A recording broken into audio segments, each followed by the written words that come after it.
But our top focus today is from here in Srinagar, because this is where the battle lines have been drawn in the 2024 latest round of elections. In exactly 2 weeks from today, Srinagar, where I am today, and large parts of the valley will begin a poll process over 3 phases. And since the abrogation of Article 370, this election assumes extra significance, especially as Jammu and Kashmir itself was downsized to a union territory in 2019. The India bloc has much at stake because the Congress and the National Conference have come together here. The BJP too wants to prove a point, particularly the Prime Minister's promise of a Naya Kashmir. Amidst all this, there has been hectic political activity now picking up pace here in Jammu and Kashmir. Today, Omar Abdullah, the former Chief Minister, was filing a nomination for a second seat. That's right. After Gandarbal, he's now going to also contest from the Budgam seat in Kashmir. So you've got Omar Abdullah, who's contesting from 2 seats at the moment. And of course, you've got the BJP with Amit Shah going to release the manifesto in Jammu tomorrow. And Rahul Gandhi was, remember, also here in Jammu and Kashmir only yesterday, kicking off the Congress campaign. So there's plenty at stake in this election here in Jammu and Kashmir, which is why that's my top focus at the moment. I want to turn, therefore, to my special guest today. Dr. Farooq Abdullah joins me, looking rather well in the September weather of Jammu and Kashmir, the grand old, or should I call you the grand young man of Kashmir politics? Thank you. Thank you. Are you grand old or grand young? I'm grand young. You're grand young. I'll never get old. You'll never get old. He'll never get old. I met him some 40 years ago, and I continue to sort of meet him off and on, and he looks the same in terms of his energy levels. You're what, 88 now? Yes, nearly that. 88, Farooq Abdullah contested his first elections way back in 1980. 80. And that was when your father, Sheikh Abdullah, was still around. So it's been a very long time in politics. A long time, yes. Yes. What keeps you going? The desire to see the state improving, poverty disappearing, better education, better health, better tourism, which is our bread and butter. You know, you're saying all this, but this election in particular, if I go back to these elections since 1980, many believe that this 2024 elections is particularly significant, Dr. Abdullah, because it is the first election since your state has been downsized to a union territory and since the effective abrogation of Article 370. What's at stake in this election in Jammu and Kashmir this time? The most important thing, I'll tell you, is that India is going through a major change. The hate that is developing in the nation, thanks to BJP, between religions, that is touching us greatly. They downsized us. I have never known, ever since India became independent, union territories were made states. No state has ever been made union territory other than Jammu and Kashmir, and divided into 2 parts. Is that still in a way the issue? We saw Rahul Gandhi come here yesterday and say, if the Congress-NC alliance is chosen, we will restore statehood. But statehood is not for your assembly to decide. It will be decided in Delhi. So is statehood the big issue of this election, restoring statehood, or is it about bringing back Article 370, which again, after the Supreme Court order, seems highly unlikely that Jammu and Kashmir will get back its special status?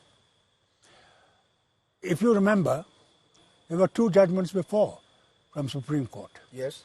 Which said that it is a permanent affair. But statehood is not... It's not something that one can say that tomorrow they may not decide in favor of it. After all, look, when you think of reservation for the scheduled caste, it was made for 25 years. It still continues. Now, why is it that they feel that 370 was something divisive? Because the belief is that 370 somewhere was an issue which reflected a certain separateness of Kashmir and prevented the integration of Kashmir with the rest of India. The statehood was downsized to a union territory so that the centre believed they wanted to restore an element of normalcy to a state which for the last 30 years has been torn apart by violence and by insurgency. So this was an attempt being made by the center to bring a sense of normalcy. They're saying that's why we're now having elections. This is part of our Naya Kashmir. Well, I like to ask them. They were saying that 370 is blamed for terrorism here. Have they controlled terrorism? 5 years they've been now total control of the state. We are not. There are fewer terrorist incidents, Dr. Abdullah, in the valley compared to what it was when you were chief minister, when Omar was chief minister. Compared to then, there are fewer instances of stole petting. It's virtually gone. Therefore, they're saying there's peace and normalcy. Well, they say a lot of things. Is everything right? How many troops have you got here? How many forces have you got? Go and walk on the street and see how well they are armed. Go and see. Is that peace? Peace should be without these troops that are around. They will turn around and say, look, Farooq Abdullah was chief minister 5 times. Omar Abdullah was chief minister. Mehbooba Mufti was chief minister. The people of Kashmir have given you all a chance. You all were not able to handle the challenge of militancy. The center believes they put in troops. They brought a reasonable amount of peace and normalcy. And therefore they feel that this election could be a prelude to statehood and a restoration, in a sense, of a pre-2019 situation as far as statehood is concerned. Is that good enough for you or not? I want statehood. I want full statehood. Not truncated statehood. Immediately. Immediately. The moment a new assembly comes in place. Yes. Why should we be under the Viceroy of Delhi? You're calling them the Viceroy. You're calling the Prime Viceroy Minister of Delhi. You're calling the Prime Minister the Viceroy of Delhi. The governor here. You're saying the Lieutenant Governor is the Viceroy of Delhi. Delhi, yes. He's Viceroy of Delhi. He can order anything. He can change anything. He's actually now got even more powers under the Jammu and Kashmir Reorganization Act. Your son Omar Abdullah the other day said that I can't even probably appoint a peon even if I become the chief minister.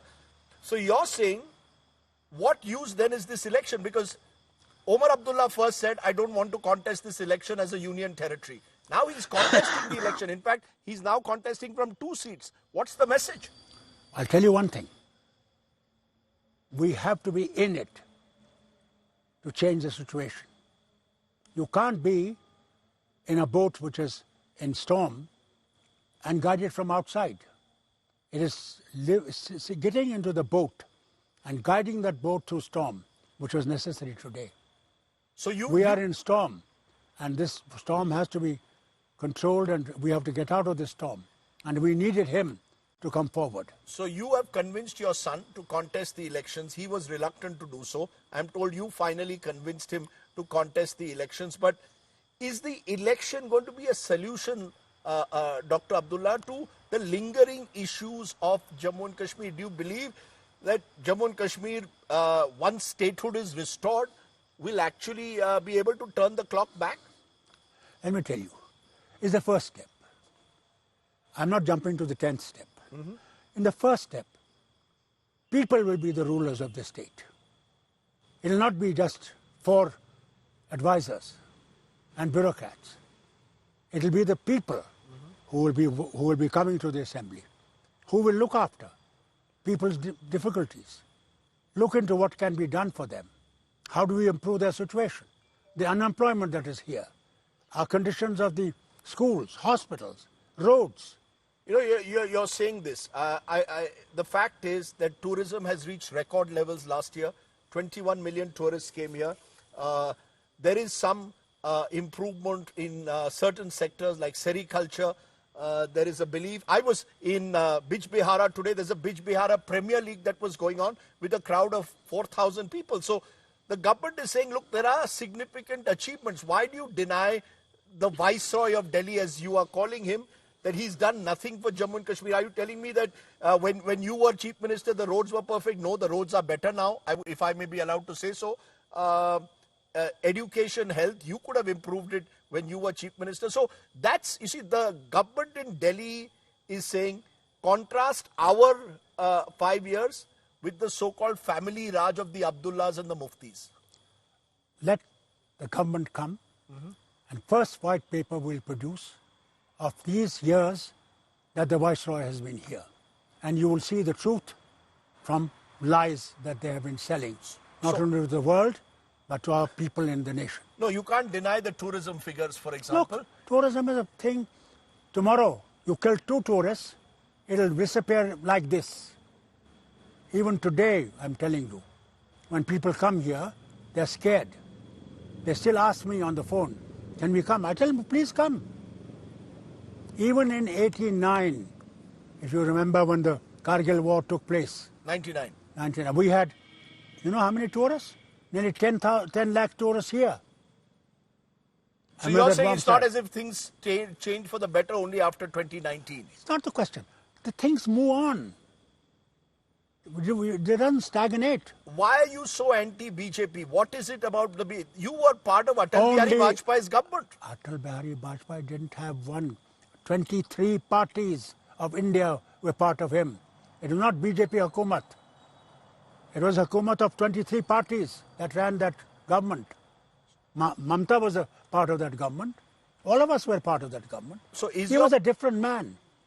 He was not what today's people are. A very different man. So your problem is not so much with the BJP, it's what Narendra Modi represents. It is a question of the things they are now doing. The way they are trying to separate people on the religious basis. It's not, is this India? India is a diverse nation. It is unity in diversity. It is diversity we want to protect. Then only we can have unity. You cannot have unity if diversity is finished. You know, if there's a BJP leader listening to this, they'll say, please ask Dr. Abdullah, and I will ask you this, that the Kashmiri Pandits were also a symbol of your diversity, of the whole notion of Kashmiriyat, yes. And they left Kashmir in the 1990s, and most of them have not returned. So where is the diversity in Kashmir? Kashmir now, also very good. You no asked me a wonderful question. Okay. You say we failed. What have they done in 10 years? Have they brought Kashmiri Pandits back? Have we given them that confidence? They're still in their camps. They're still all over the place. What have they done? Only man who took that chance was in Umar's time, was Manmohan Singh's government. They gave 3,000 jobs to young Kashmiri Pandits in all over the state. Then what happened? Overnight, in this government, they ran away from here when 2 of those Pandits were killed. Have they normalized the situation? I would like to ask the very BJP people who are talking to you. Have they? Has there done anything much for them? The worry, of course, is that terror, the locus has shifted to Jammu. The higher reaches of Jammu is where we are seeing terror attacks taking place. Is your worry that as we enter this critical phase of the election, there will be attempts made by elements from across the border in Pakistan to once again try and strike terror? Or are you confident that the people of Kashmir will come out and vote in large numbers? Certainly in the Lok Sabha elections, we saw a much higher turnout than we've seen in the last 2 decades in Kashmir. Is that a good positive sign or not? I think we'll have a very good people coming out because they hated what they have done. And they want to prove themselves that their vote can change things here. And I'm quite confident they will come out. So you're saying the vote this time will be a vote against what happened on August 5th, 2019? Yes, it will. It will. Why have you tied up with the Congress though? Because there seemed to be some element of division on the ground here in the valley between Congress and the National Conference. Your agenda, for example, you want to revive autonomy. You want to go back to your autonomy resolution.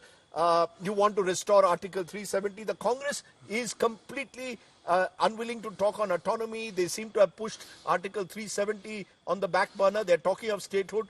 Is this simply the desperation of Congress and NC come together to defeat the BJP at all costs? ये जो अब ये एक तरह से what you said yesterday, ये मजबूरी एक तरह से है या जरूरत है? Is it मजबूरी या जरूरत? मजबूरी नहीं है, ये जरूरत है हम सब के लिए. हम लोग तो पाकिस्तानी कहते थे ना, खालिस्तानी कहते थे, अमेरिकन एजेंट कहते थे, क्या हम थे अमेरिकन एजेंट? हम पाकिस्तानी थे. मगर एक बनाया गया सारे देश में, फैलाया गया, मुसलमानों पे उंगलियां उठाई गई. इसलिए जरूरी था. Congress has its own problems. We don't understand. They're a nationalist party. And we welcome their ways of life, about what they're doing. But in this state, we wanted to prove that both of us exist as a secular party to guide this state forward. Can both of you bridge the gaping divide between Hindu-dominated Jammu and Muslim-dominated Valley? Isn't that the real big challenge for any government that comes to power? I think, inshallah, we are hopeful. How? How will you do that? How will you? Because see the the feeling result. is the BJP will dominate Jammu. National Conference and Congress may get a majority of the seats in the valley, but that will again lead to a potential hung assembly. How are Then you what so happens? sure? Have you got a Aladdin's lamp that is telling you that Jammu will vote for BJP? How are you so sure? The elections are not held. What gives you that kick? Well, that's what's happened in recent elections, including in the Lok Don't worry Sabha. about recent elections. When it comes to state elections, it's a different matter. Those people feel their lands have gone, their jobs have gone, their everything is gone. Even they can't pick a piece of sand from the river. The contractor is outsider. All contracts are given to outsiders. Do the people not see that? Even person working are brought from outside. How do the people in Jammu feel about it? Do you think they don't realize this? That boys and girls are fully educated and can't get even a peon's job? There's also a feeling, though, in the valley itself, that there are other forces now emerging. There is talk of even the Jamaat contesting the election this time. There's engineer Rashid, who's in jail, but is putting up candidates, and many believe he might capitalize on the separatist sentiment. So could you have an election that ends up creating more chaos with a potentially fractured verdict, and that could lead Jammu and Kashmir once again into, create an element of instability, Dr. Abdullah? No, there'll never be instability. The days of those people who want to bring Pakistan here are over. It's not going to happen. Say that again, the days of bringing people back from, the day of Pakistan trying to interfere in the affairs of Jammu and Kashmir are over.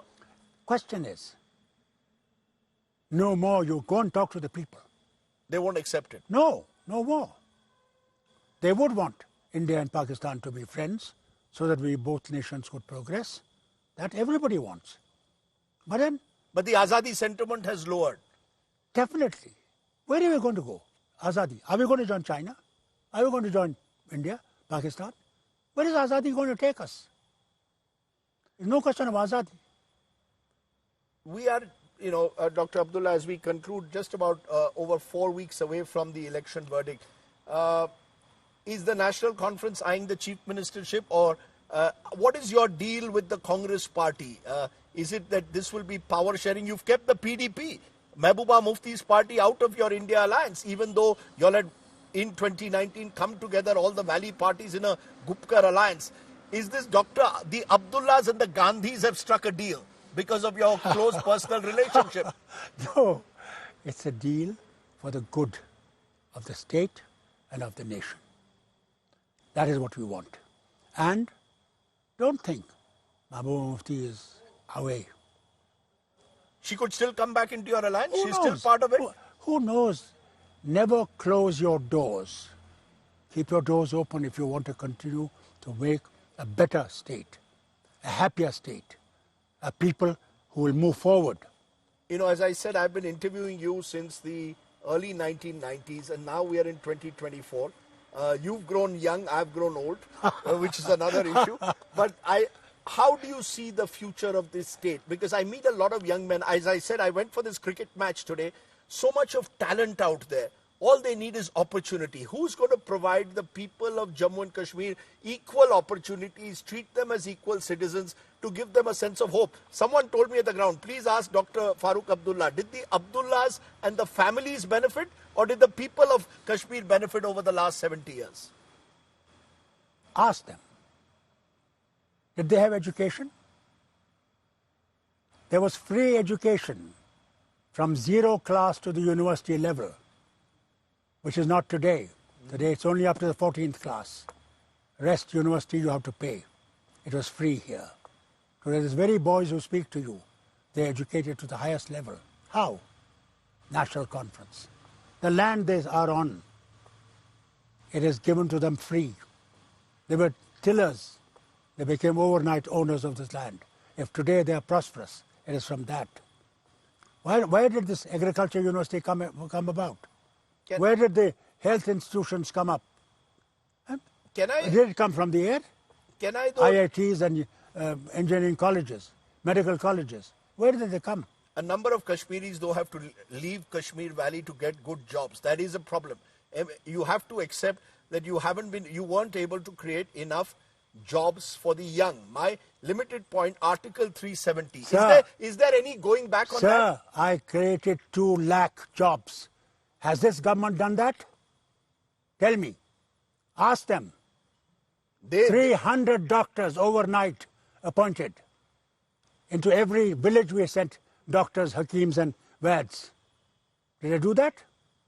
I was in Bij Bihara. And 700 bridges, small and big, made overnight. I was in Bij Bihara. They said there was a hospital, but there is no night shift. There aren't enough doctors. Well, sir, that you should ask this present government.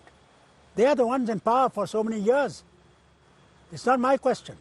Ask me when we rule again, after 5 years or 2 years, what have we achieved? You're confident that the NC Congress will form a government on their own and you will not need the support of any parties, and you've told me in this interview that you're very clear the first decision that the new assembly will take will be a resolution for statehood. Am I correct? Correct. Why not? Not only will we take, I am quite confident that India Gathbandhan in Delhi, in the parliament, will shout for it also. But the Prime Minister may not accept it. The Modi-Shah government may not accept it. They're not going to last forever. They'll also go. It's not a permanent affair. They will go. Okay. They will go. Okay. Dr. Abdullah, I'm going to leave it there. It's always good to talk to you. You're as feisty as ever. What's the secret of your longevity? What keeps you going at 88? You're still addressing rallies. You're still good out thinking, there. good life, good thinking, honesty in life. That keeps you going, and belief in God that He exists, that He is the master of all of us. You always give me you want to tell me something in Kashmiri that reflects your life beliefs? ये वतन जो है ना, इसकी आबहवा, इसकी ज़मीन, ये आपको ज़िंदा रखती है, ये आपको ताकत बख्शती है। सिर्फ ये है कि आपकी नीयत अच्छी होनी चाहिए। अगर आपकी नीयत सही है तो अल्लाह ताला आपका रास्ता खुद साफ करेगा। उस नीयत को पैदा कीजिए। हमारी नीयत है कि वो हिंदू हो, मुसलमान हो, सिख, ईसाई, बौद्ध हो, गरीब हो, हमने सब के लिए मदद करनी है। वो अमीर हो, गरीब हो, हमने कोई फ़र्क नहीं करना। और ये हमारी ज़िंदगी है। फ़र्क पर नहीं चलेगा, क्योंकि जवाब वहाँ जाने है जिस वक्त हमने जाना है, उसके पास कुछ नहीं चलेगा। जो आपने किया है वही होगा। इसलिए अगर उसको अचीव करना है तो सबके साथ चलने की कोशिश कीजिए, उनकी मुश्किलों को दूर कीजिए। अगर उनकी मुश्किलों को दूर कर सकोगे तो इंशाअल्लाह वो कामयाबी बख्शेगा। This is of course a very special land, heaven on earth. It is, like Rahul yesterday said. He said every place you touch is God's own. But it's been destroyed by, over the last 30 years, I'm sorry over to say. Human beings. The 2 countries who I wish will one day find that the only way of living is to live together for each other's benefit. I hope that day comes before I sleep. Okay. Dr. Abdullah, thank you very much for sharing your time. God bless you. God bless you. Farooq Abdullah, feisty as ever, telling us why he believes this is such a significant election in Jammu and Kashmir. I want to take that forward to guests who are joining me now from the BJP and the Congress. Salman Soz is the Congress's spokesperson. RP Singh is the BJP spokesperson. RP Singh, you heard Dr. Farooq Abdullah saying here that he believes that the BJP has failed the people of Jammu and Kashmir and particularly has not been able to bridge the divide between Hindus and Muslims. How will you respond, RP Singh, to that? Radeep, I must congratulate you for the excellent interview you did, and you got a lot of things from Mr. Abdullah, and he has been very well exposed, not by you, by his saying. last message you asked him was, please say something in Kashmiri. He uttered everything in Urdu, not a word in Kashmiri. I thought he'll say something in Kashmiri, and probably he'll again translate that in English or Urdu. But he said whatever he said in Urdu. But that point aside, other thing which is shocking is that he is saying that this alliances can have PDP into the bigger alliance. I mean, he's still hoping to get PDP also as part of the alliance. So that's clear that they know that they on their own they are not forming the government. The NC and Congress are not forming the government, and then they will need PDP's support if they run short, if they can even be near to the tally of making the government. But yes, the Gupkar alliance is back. The PDP, NC, and the Congress is back. Let me remind you of the last election which happened here of the DDC. In that, we as a party won some 74 seats, NC won some 57, and Congress won some 21. So we were the largest party in that DDC election also. But that's point aside.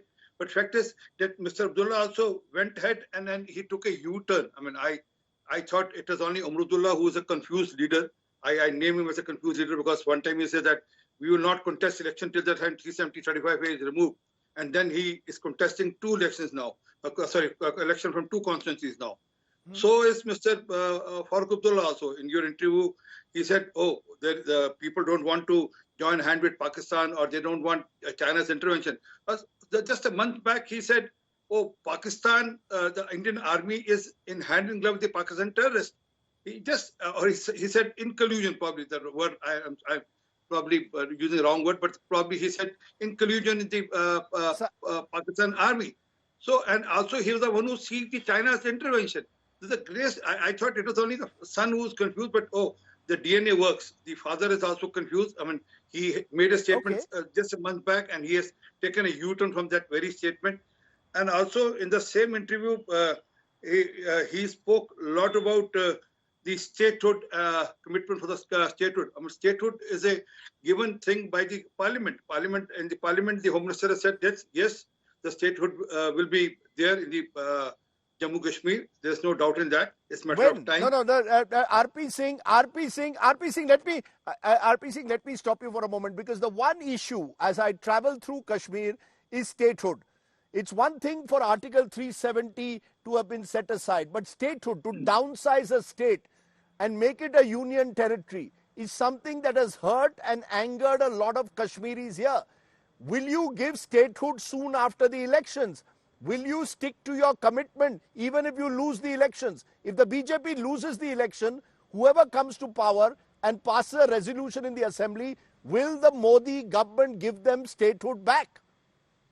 Well, Rajdeep, let me tell you very clearly that we are forming the government at all costs. I'll meet you soon. I was in Jammu. I just came for a day for some medical emergency in Delhi. I'll be back in Jammu tomorrow again, early morning. And I'll soon be, after probably on Sunday or Monday, I'll be in Srinagar again. 100%, the statehood is a commitment of the parliament and the government also. It will be there. And we are not losing elections. We are forming the government. Next government will be BJP-led government. Okay. You're saying it will be a BJP-led government. Salman Soz, where does the Congress stand in all of this? Because you are united with the National Conference on the demand for restoration of statehood. But on Article 370 and autonomy, where the National Conference would like the clock to be turned back, is the Congress very clear? You can't go back to Article 370 now? Rajiv, first let me just say that you spoke about Kashmiris wanting statehood. In fact, the people of Jammu also want statehood. The entire population of Jammu and Kashmir wants statehood. There's no question about it. And if the BJP had to do it, they had all this time to do it. The reason BJP didn't do it because they wanted unfettered rule over Jammu and Kashmir. BJP has been in charge since 2014 in one way or the other. The last 5 years through a viceroy from Delhi, a king from Delhi, as Rahulji said just 2 days back when he was visiting Jammu and Kashmir. Now, it doesn't matter what the BJP says about statehood. Let me tell you what the Congress party and our leadership says about statehood.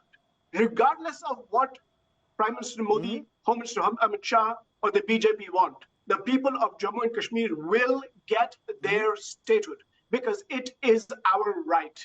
It is not for anybody to give us. It is our right. Now, let me tell you why the people of Jammu and Kashmir, which will be a state soon, why they're so upset. Why they're so upset with BJP. And RP Singh Ji says that they're going to form the government. Let me tell you why they're not going to form the government. Rajdeep, in Jammu and Kashmir, this is a place which has the second highest unemployment rate for young people, 28%. For women, Rajdeep, 48.6% unemployment rate, the highest in the country. A staggering 65% of government department posts in J&K have remained vacant since 2019. 60,000 government daily wages are toiling away for the last 15 years, now being regularized. Rajdeep, let me tell you something. They talked about investment. How much investment have they gotten? Let me tell you what they've done to the industries of J&K. In the last 5 years, since BJP has basically been ruling this place through their king, the lieutenant governor, there's been deindustrialization in J&K. The number of factories in J&K has increased by 1%, right? 1%. Whereas the number of people working in these factories has dropped by 16%. What are they talking about?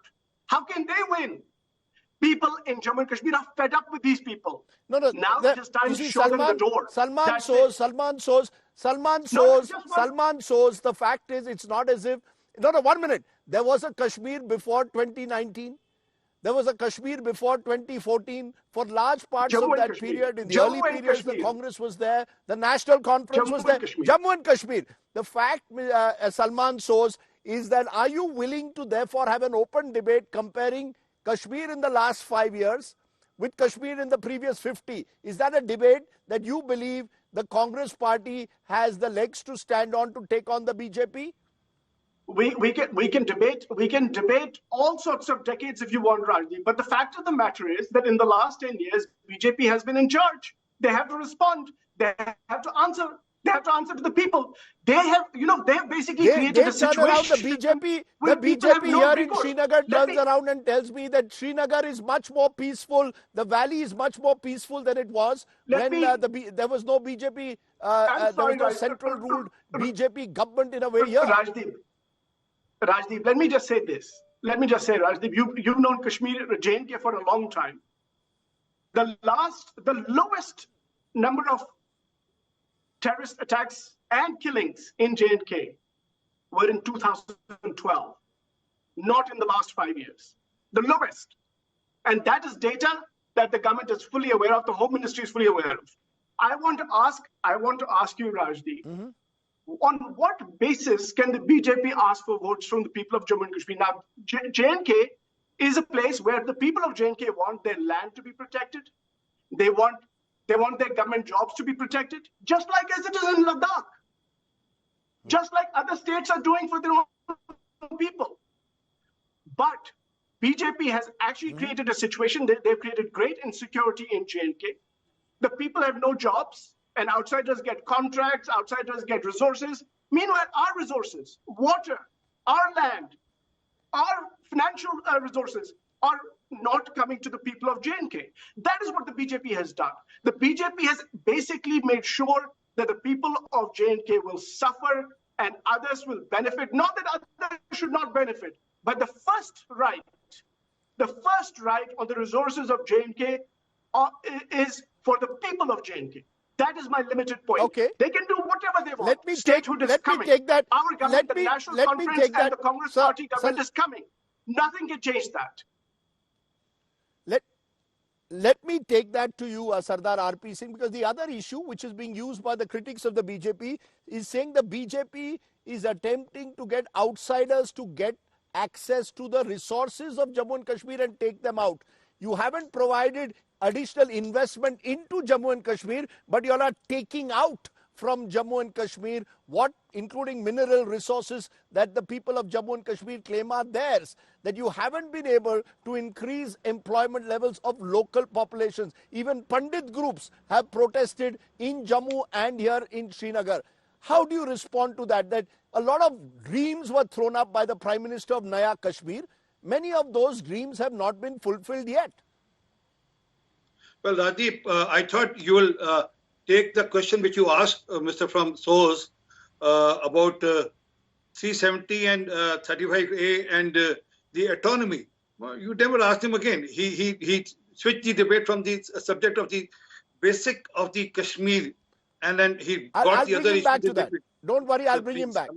Rajiv, thank you so much. I mean, you would have not given me this opportunity otherwise. I mean, but the fact is that he should answer that do they want 1953, pre-1953 status back? That's why when they say viceroy, it means that they want a prime minister here back. The Kashmir used to have a prime minister. And as per the autonomy rule, the status has to be pre-1953, which will get the prime minister here in the Kashmir and a separate flag for Kashmir and a separate constitution for Kashmir. But do they want that back? Do they want the Valmikis to suffer again and to keep doing the same grooming job which they used to do during their regime and not get the jobs opportunity otherwise which they have got? Do they want that the stone pelting should happen again? He was talking about the data. Let me give you data. More than 1,352 cases happened of the stone pelting before 2019. Tell me last 2 years, one case of stone pelting which has happened in the valley. Or also, when did Mr. Soz heard the slogan of Nizam-e-Mustafa here? I don't remember that the Nizam-e-Mustafa slogan was ever heard here. And also, what about that question of 2 crore tourists? Do you think that when the tourists come, he doesn't bring employment? I mean, when was the last time you heard that place like Kashmir has 2 crore tourists? And this year itself, it has crossed more than 1 crore 50 lakh by now. So every tourist which comes gets you employment also. You include. You do include, of course, those who come during the Amarnath Yatra in those figures. But yes, tourism figures were record last year. They were also very high for a brief period. They were also high for a brief period in 2009-10.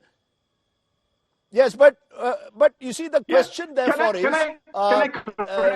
to you, Salman Soz. Salman Soz, Sardar R.P. Singh says, I'm letting you off when I say that what is the Congress's firm stand on Article 370 and on pre-53 autonomy, which the National Conference over the years has made part of their manifesto.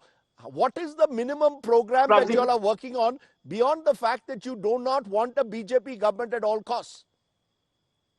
Rajiv, first, R.P. Singh is a senior BJP spokesperson. I don't want to criticize him too much, but the people should give him some proper points on the data, that when he comes to debate people like me, he should have good data. Tourism, the 2 crores that he counts, are also pilgrims going to Vaishno Devi. These people just don't seem to know the basics. How many percentage, sir? Please don't. I give you the percentage. Please don't interrupt. I did not interrupt you. The tourism numbers that you're talking about, 2 crores, did not go to Kashmir. These are not religious tourism in J&K, in Vaishno Devi, in Amarnath, and other things, and tourism. So I'm not saying that there is no tourism, but I'm just correcting you on facts.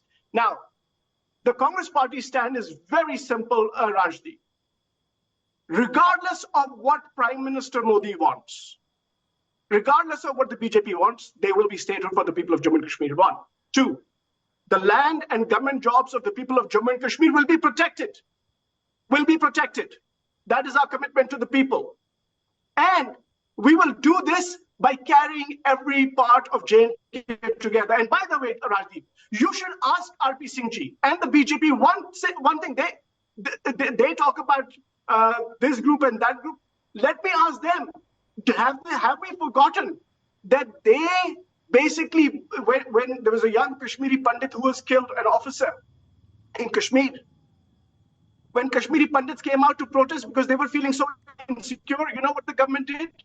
They locked them up in their colony. They have no shame. They have no shame. They blacked it out in the media. But Kashmiri Pandits know that this government has done nothing but use them. But the Congress party's commitment is that we will be there for our Kashmiri Pandit brothers and sisters. We will do all it takes to do whatever is possible. There have been many broken. I have to stop. So, Saab, there have been many promises that have been broken over the years, particularly to Kashmiri Pandits. That is the unfortunate, saddening reality of Jammu and Kashmir. Now, we can go on with the blame game. We need to look ahead. And we hope that this election will provide a new beginning to Jammu and Kashmir. There's a 4-letter word called hope, and it's a word that a number of Kashmiris, both in Jammu and here, will live on. The people of Jammu and Kashmir are living on hope, perhaps starting, many believe, with the promise of statehood once again. To Sardar R.P. Singh and Salman Soz, I appreciate you joining me here on the news today. Let me turn from Jammu and Kashmir to the other big battleground state of Haryana, where the BJP, a day after announcing its first list of candidates, is facing a bit of a revolt. The party, remember, dropped 7 MLAs, including 3 ministers. Some of them have now quit the party and say they will contest the elections as independents. Take a look.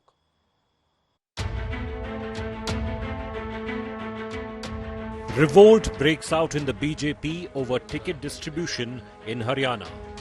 A day after the ruling party released a list of 67 candidates, dropping 7 sitting MLAs, including 3 ministers, several leaders hit out against the leadership. Energy and Jail Minister Ranjit Chautala, who is the son of former Deputy Prime Minister Devi Lal, quit the government. He will now fight as an independent. अचानक एकदम ऐसा फैसला हुआ, मैं भी हैरान हूँ। Morning मैंने 10 बजे अपना मंत्रिमंडल से इस्तीफा दे दिया। जब मैं एमएलए मेरा टिकट कट गया तो फिर मुझे मंत्री पद रहना ही नहीं चाहिए, मैंने इस्तीफा दे दिया। अब चुनाव लड़ रहा हूँ, इंडिपेंडेंट जीतूंगा, पिछले साल से भी ज्यादा वोटों से जीतूंगा। एक तरफा इलेक्शन है। 8 तारीख से मेरा कैंपेन शुरू कर रहा हूँ। Industrialist Savitri Jindal on Thursday announced her candidature from Hisar after being denied a BJP ticket. The party has fielded State Health Minister Kamal Gupta from the seat. Savitri Jindal's son Naveen Jindal is party's Lok Sabha MP from Kurukshetra. Ticket देने का फैसला जो होता है वो party का होता है और ऊपर से जिससे जो आज्ञा होती है वो उनको माननी पड़ती है।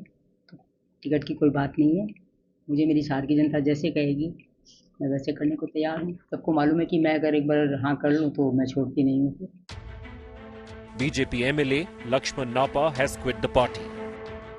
He is in talks with the Hudas for a Congress ticket. Former Minister Karan Dev Kamboj stepped down as the state BJP's OBC Morcha chief after the party ignored his candidature. मैं ये पूछना चाहता हूँ party से कि ऐसी क्या मजबूरी थी कि 2019 में श्याम सिंह राणा का टिकट काटना पड़ गया और अब ऐसी कौन सी मजबूरी आ गई कि इतनी गद्दारी करने के बावजूद भी 2024 में उसको दोबारा टिकट देना पड़ गया। ऐसी कौन सी मजबूरी है, मुझे वो बताएं और अगर वो बताएंगे मैं उससे सेटिस्फाई होऊंगा तो मैं पार्टी का सहयोग करूंगा। Olympic medal winning wrestler Yogeshwar Dutt posted a cryptic message on social media after losing out on a ticket. He had earlier expressed interest in contesting elections. सबको मैंने अपने गंवाने की सजता ही और यही है कि भाई एक खिलाड़ी हूँ, मैं ओलंपिक मेडलिस्ट हूँ, पहले भी चुनाव लड़ा भाजपा पार्टी से और इस बार चुनाव का टाइम है तो हम चाहते हैं कि गंवाने से हमें मौका मिले और हम लड़े उसके लिए। The BJP in its list has tried to reach out to the Jats by giving 13 tickets to community leaders. It has fielded some leaders who crossed over from Dushyant Chautala's Jan Nayak Janata Party. 14 other OBC leaders and 13 Dalits have found space in the BJP's first list. Haryana Chief Minister Nayab Singh Saini, who is the sitting MLA from Karnal, has been fielded from Ladwa. किसी ने कोई resign नहीं किया। हमारे बहुत senior कार्यकर्ता है, हमारी बातचीत हो रही है। देखिए, एक कमल का फूल है, एक व्यक्ति को मिलना है और पार्टी का निर्णय सर्वोपरि होता है। आदरणीय कर्णदेव कंबोज जी से बातचीत करके, क्योंकि हमने हरियाणा के अंदर तीसरी बार सरकार बनानी है और कर्णदेव जी इस जीत के प्रमुख कर्णधार होंगे। According to sources, the BJP is hopeful many of the leaders who are upset with ticket distribution will fall in line. It has deployed party and Sangh leaders to win over the rebels. With Manjeet Sehgal and Himanshu Mishra, Bureau Report, India Today. Get Real India story, and it comes from Madhya Pradesh, where a medical scam has been exposed of a kind that could take place in other parts of the country as well. Government hospital doctors here have found some batches of medicines supplied to them were substandard and have been forced to recall the affected batches. The doctors are seeking a police investigation. Is substandard drugs a problem in several hospitals? Take a look.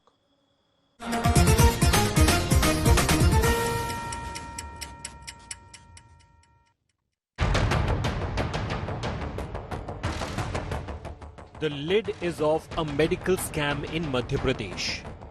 It has emerged that some medicines supplied to many government hospitals in the state may have been substandard.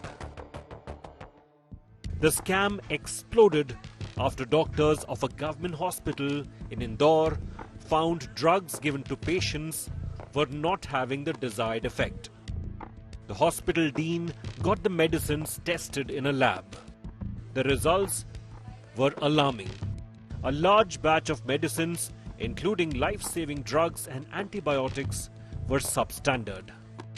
Hospital authorities alerted the Madhya Pradesh Public Health Service Corporation, which stopped the distribution of these medicines and recalled the medicines which had already been distributed.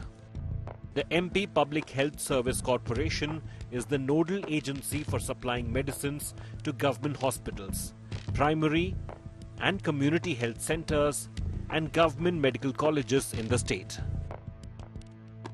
मरीजों की जान को एक तरीके से देखा जाए तो बहुत ज्यादा कीमती होती है।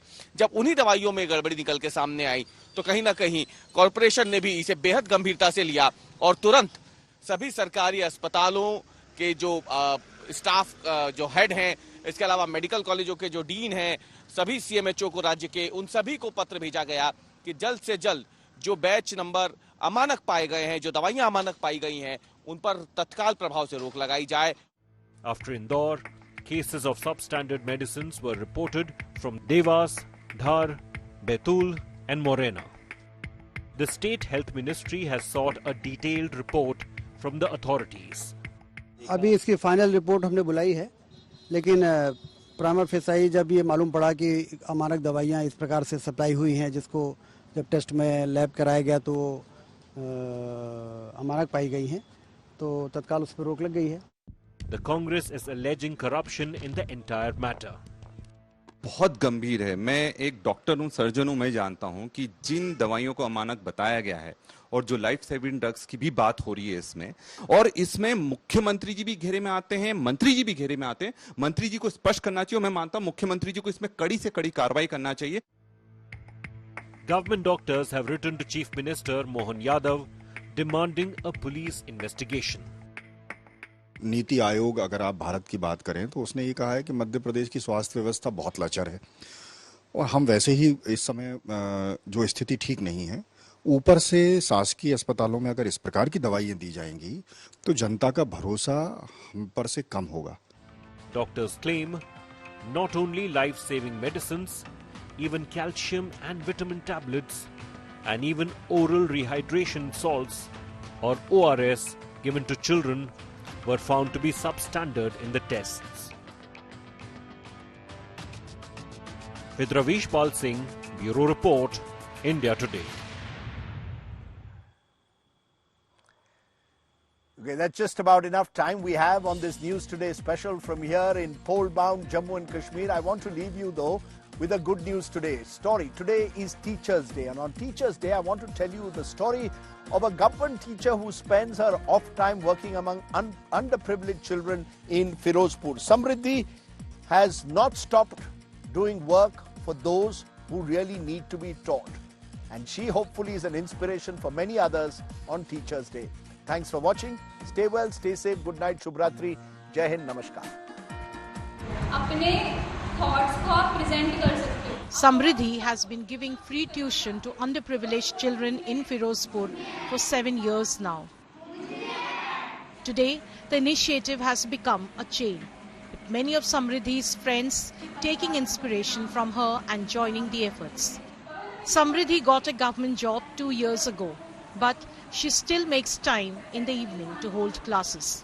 ये हम 2018 में फर्स्ट ईयर बीएससी के स्टूडेंट्स थे, तो पब्लिक पार्क में हमने जाके देखा कि बच्चे यूजुअली मांग रहे होते हैं, पढ़ाई नहीं कर रहे होते, तो एक क्वेश्चन आता था हमेशा माइंड में कि ये क्यों ऐसे हैं। तो एक क्वेश्चन उनसे पूछा था हमने कि आप पढ़ना चाहते हो, तो उन्होंने कहा हम पढ़ना चाहते हैं। तो उसी दिन से फरवरी 2018 से हमने डिसाइड किया कि उन बच्चों को उसी पार्क में हम पढ़ाना शुरू करेंगे। Seeing children attend Samriddhi's classes in the public park, more kids join the tuition classes. मैं बड़े होके जैसे हमें स्मृति में पढ़ाते हैं ना, जैसे हम बच्चों को पढ़ाएंगे बड़े होके। जब से मैं यहाँ पर आई हूँ तब से मेरी पढ़ाई में बहुत इम्प्रूव हुई है और मैथ्स मेरा बहुत इम्प्रूव हुआ है। Samriddhi's efforts got a boost when the principal of the Malwa Khalsa school allowed her to use classrooms after school hours for her tuition. 4-5 साल पहले की बात है, तो तब से ये बच्चे यहाँ पे आ रहे हैं और शाम को मैंने इनको दिया भी आप यहाँ पे पढ़ाओ स्कूल में, किसी चीज़ की ज़रूरत है आप मुझे बताओ। ये लोग सुबह भी हमारे साथ यहाँ पे कोऑपरेट करते हैं क्योंकि हमारा एडेड स्कूल है, एडेड स्कूल में स्टाफ की बड़ी कमी है, तो ये सुबह फ्री ऑफ कॉस्ट यहाँ पे आ रहे हैं। अपना जो भी इन्होंने सिस्टम बनाया, बच्चों को सुबह भी क्लास लगा के जाते हैं बच्चों की।